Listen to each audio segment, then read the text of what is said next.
Świetne rozwiązanie dla osób korzystających z Canva w wersji darmowej, ale nie tylko. Zobacz, gdy przyglądasz różne ciekawe elementy i się one Tobie podobają, to aby mieć do nich szybki dostęp, wystarczy, że sobie tutaj klikasz, a następnie na przykład oznaczasz jako polubione gwiazdką, ale możesz też dodać do konkretnego folderu. I tak zrobiłem w tym wypadku, więc zobaczmy.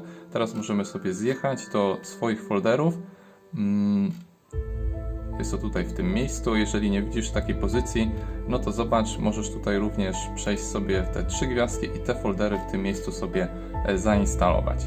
Ja przechodząc do folderu mogę tutaj wybrać te oznaczone gwiazdką i również tutaj pojawi się ten popcorn, ale mogę też wrócić do konkretnego folderu, który udało mi się otworzyć, no i również ta grafika się tutaj znajduje.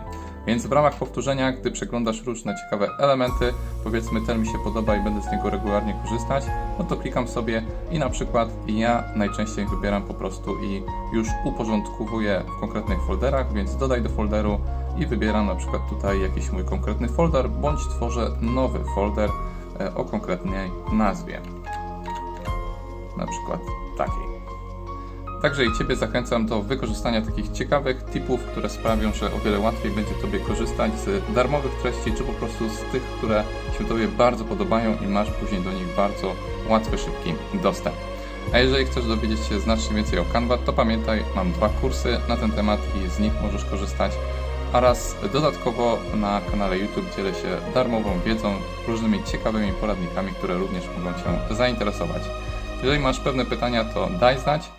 No i do zobaczenia w kolejnym materiale na tym kanale. Cześć!